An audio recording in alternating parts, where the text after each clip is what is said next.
ప్రియ పరలోకమందున మా కన్న తండ్రి, ఈ ఉదయకాల సమయంలో తండ్రి, మేమందరం కూడా తండ్రి ఈ విధంగా తండ్రి మీ సన్నిధిలో కూడుకోవడానికి మీరు మా జీవితాల్లో చేసిన మేలుని బట్టి మీకే కృతజ్ఞత యేసుక్రీస్తునామములో చెల్లిస్తున్నాను తండ్రి. తండ్రి, ఇక్కడ కూడి ఉన్న ప్రతి ఒక్క బిడ్డ కూడా తండ్రి ఎటువంటి పరిస్థితిలో ఉన్నారో మీరు ఎరిగి ఉన్నారు తండ్రి. దేవా, వారికి కావలసిన సమస్త సహాయాన్ని మీరే దయచేయండి తండ్రి. మీరు సమస్తమును ఎరిగి ఉన్నవారు కాబట్టి తండ్రి, వారి యొక్క పరిస్థితిని తండ్రి మీరు ఆధీనంలో ఉంచుకోండి దేవా. తండ్రి, ఇప్పుడు వాక్యం చెప్పడానికి నేను నిలబడిన తండ్రి నాకు మంచి జ్ఞానాన్ని ఇవ్వండి. వినే మీ పిల్లలకు తండ్రి సమయోచితమైన మనస్సును దయచేయండి తండ్రి. వినే వాక్యాన్ని తండ్రి విని మీ తండ్రి మేము మర్చిపోకుండా వాక్య ప్రకారం ప్రవర్తించే వారమై ఉండడానికి మీ కృప మా అందరికి సహాయం దయచేయమని మా ప్రభువును మా రక్షకుడైన యేసుక్రీస్తు ప్రభుల వారి పేరిట అడిగి వేడుకున్నాం మా కన్న తండ్రి. ఆమేన్. ప్రభునామని బట్టి మీ అందరికీ వందనాలండి. ఏమండి, మనం ఇంతవరకు 10 పాఠాలు చెప్పుకున్నాం. 11వ పాఠం సార్ చెప్తా అన్నారు, 12వ పాఠం నేను చెప్తానండి. అయితే 12వ పాఠం ఏంటంటేనండి, మూల పాఠాలు మనిషికి దేవుని పాఠాల. మూల పాఠాలు మనిషికి దేవుని పాఠాల. ఈనాడు మూల పాఠాల పేరట ఏ అంటే యాపిల్ అని, ఆ అంటే అమ్మని, సి అంటే క్యాట్ అని చెప్తున్నారు. కానీ దాని యొక్క మూలం అంటే మూల పాఠం ఏంటనేది చెప్పట్లేదండి. ఏమండి, యాపిల్ తిన్నవాడికి ఏ అంటే యాపిల్ అని చెప్పవసరం లేదండి. అదేవిధంగా ఇంటికాడ నుండి అమ్మ దగ్గర నుండి వచ్చిన పిల్లవాడికి ఆ అంటే అమ్మ అని చెప్పనవలసిన అవసరం లేదండి. మరి ఈనాడు ప్రాథమిక పాఠశాలలో చెప్తున్న వారు ఏం చెప్తున్నారంటేనండి, ఏ అంటే అమ్మ, ఏ అంటే యాపిల్, బి అంటే బాయ్, ఇలా ఏదని చెప్తున్నారండి. ఆ అంటే అమ్మని చెప్తున్నారండి. కానీ వాటి యొక్క మూలాలు చెప్పట్లేదండి. యాపిల్ దగ్గర ఆగిపోతున్నారు. కానీ యాపిల్ ఎవరు పుట్టించారు, ఎవరు సృజించారని ఆ యాపిల్ యొక్క పరమార్థాన్ని లేదా మూలపాఠాన్ని అనేది చెప్పట్లేదండి. ఏమండి, ఏ అంటే యాపిల్ అంటున్నారు. కానీ ఇదిగో ఈ యాపిల్ని దేవుడు సృజించాడు, దీనిని 3వ దినాన సృజించాడని యాపిల్ గురించిన చెప్పట్లేదు, దాని యొక్క మూలాన్ని చెప్పట్లేదండి.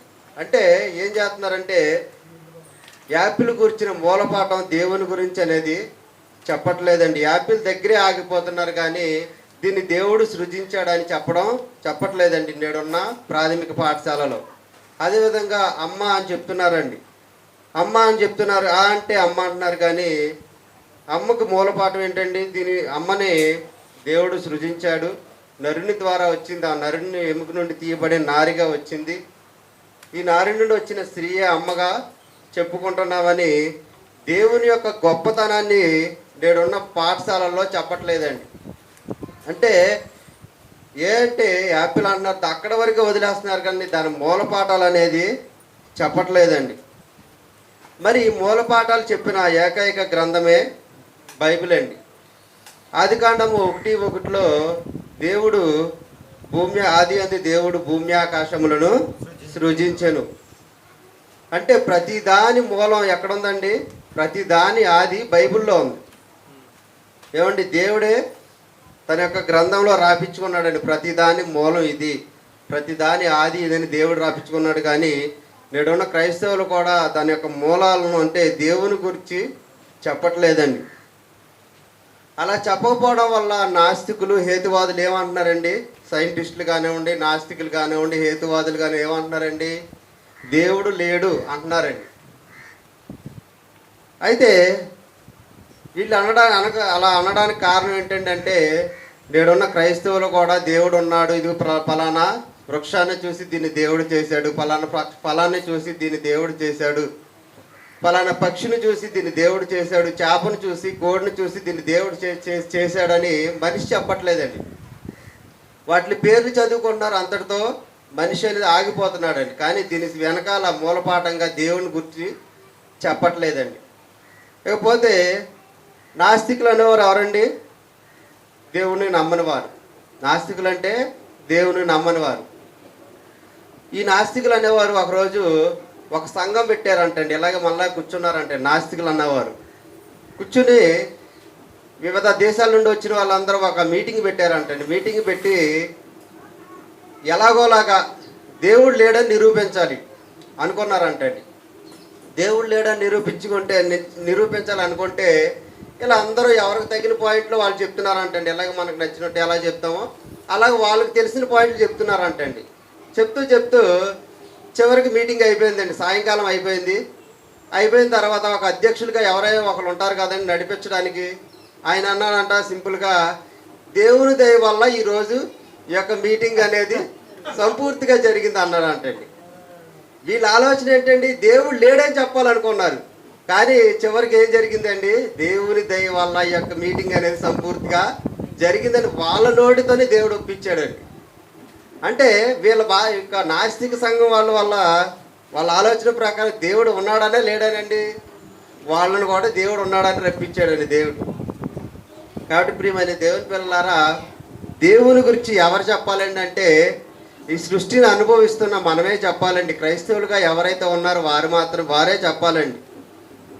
పాఠశాలలలో కూడా వాటి యొక్క మూల పాఠాలు అనేవి చెప్పబడట్లేదండి. వాటి పేర్లు చెప్తున్నారు, పేర్లు చెప్పి అంతటితో ఆగిపోతున్నారండి.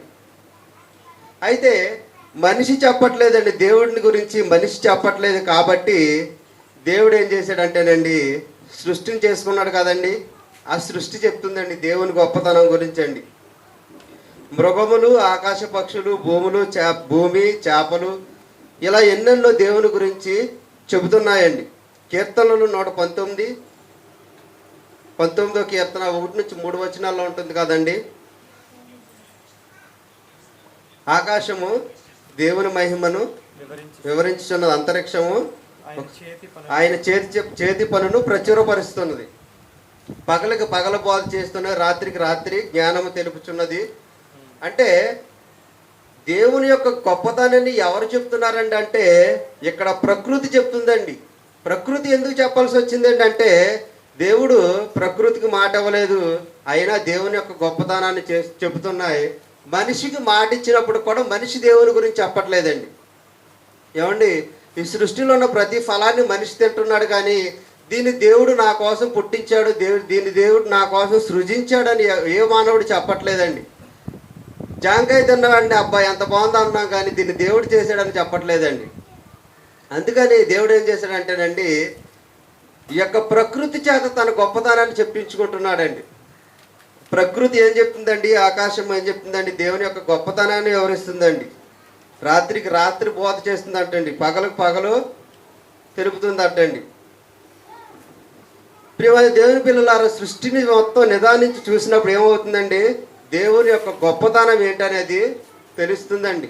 కానీ మనిషి ఆ సృష్టినే చూడకుండా సృష్టిలో ఉన్న ప్రతి దాన్ని ఏం చేస్తున్నాడండి, అనుభవించి దేవుడిని వదిలేస్తున్నాడండి.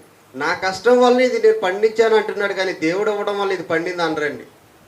కానీ మళ్ళీ క్రైస్తవులు అందరూ ఉండరండి.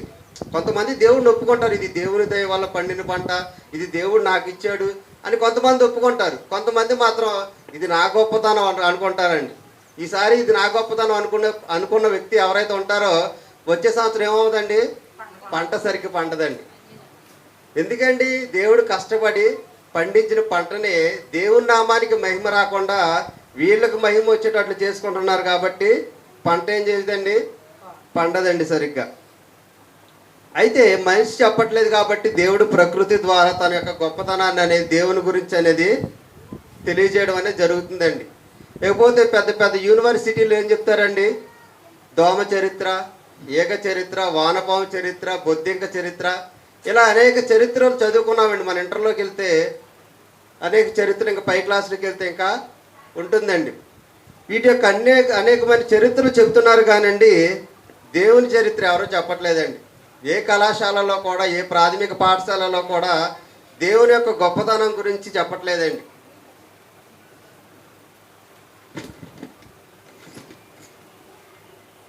ఏ ప్రాథమిక పాఠశాలలో కూడా దేవుని గొప్పతనం గురించి చెప్పట్లేదు. అంటే దేవుని యొక్క పాఠాలు, మూల పాఠాలు అనేవి చెప్పట్లేదండి.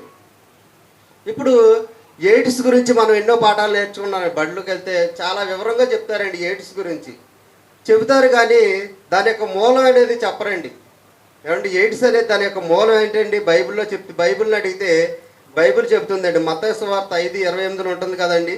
ఒక స్త్రీని మోహపు చూపు చూచి ప్రతివాడు అప్పుడే తన హృదయంలో వ్యభిచారం చేసిన వాడగును అని ఉంటుందండి. అంటే ఒక స్త్రీని ఎప్పుడైతే మనం మోహపు చూపుతో చూస్తామో అండి, చూపుల్లో చాలా రకాలు ఉంటాయండి. నార్మల్గా చూసే చూపులు వేరు, ప్రేమపూర్వకంగా తండ్రి తన కుమార్తెను ఎలా చూస్తాడండి? ప్రేమపూర్వకంగా చూస్తారు. కానీ ఒక లవరు తన ప్రియురాల వైపు ఎలా చూస్తాడండి? తాను ప్రేమించినట్టు చూపునే చూస్తాడంటే ఈ ప్రేమలో ఈ యొక్క చూపులో చాలా రకాలు ఉన్నాయండి. ఆ చూపులో ఇదొక చూపు అండి. ఏ చూపండి? మోహపు చూపు. సౌలు దావీదుని ఏ చూపు చూశాడండి? విషపు చూపు చూశాడండి. పోయిన వారం మనకి హరిబాబు అన్నయ్య గారు వివరించారండి. చాలా ప్రమాదం అండి విషపు చూపు అంటేనండి. విషపు చూపు అంటే ఏంటేనండి? చంపేద్దామని ఆలోచన అండి. ఎప్పుడు విషం అంటే ఏంటంటే వాడిని ఎంతవరకు చంపేద్దాం, వాడు ఎదిగిపోతున్నాడు, వాడిని చంపేయాలి అనే ఆలోచన కలిగి ఉందండి ఇక్కడ. అయితే ఒక స్త్రీని మోహపు చూపు చూసేవాడు ఏమవుతుందంటండి? వ్యభిచారం చేస్తాడంటండి. వ్యభిచారం ఎప్పుడైతే చేసాడో ఏమవుతుందండి? తన శరీరాన్ని నాశనం చేసుకుంటాడండి. వ్యభిచారం అండి. ఇక్కడ సంసారం వేరు, వ్యభిచారం వేరండి. ఏమంటే సంసారం దేవుడు చేశాడండి. భార్యాభర్తలు ఇద్దరిని జతపరిచింది దేవుడు. దీనివల్ల ఎటువంటి తప్పు లేదండి. కానీ వ్యభిచారం చేసినప్పుడు ఏమవుతుందంటే మన కష్టార్థం మొత్తం ఆమెకి ఇచ్చేస్తామండి. ఇవ్వడం వల్ల ఏమవుతుందంటే మన యొక్క శరీరం ఒళ్ళంతా గుల్లైపోయి ఎయిడ్స్ వ్యాధి రావడానికి మూల కారణం అయిపోతుందండి. దానికి మూల కారణం ఏదండి? బీజం ఎప్పుడు పడిందండి అంటే మన చూపు ద్వారా పడిందండి. మన చూపు ఆమె మీద దుష్ట చూపు చూసినప్పుడు ఏమైందంటే ఆమె కావాలని కోరుకున్నప్పుడు అప్పుడు ఏమవుతుందండి? మనం ఆశించినప్పుడు ఆటోమేటిక్గా ఏమైపోతుందంటే ఆ యొక్క ఎయిడ్స్ అనేది ఆమెతో శయనించినప్పుడు ఎయిడ్స్ అనేది రావడానికి అవకాశం అనేది ఉందండి.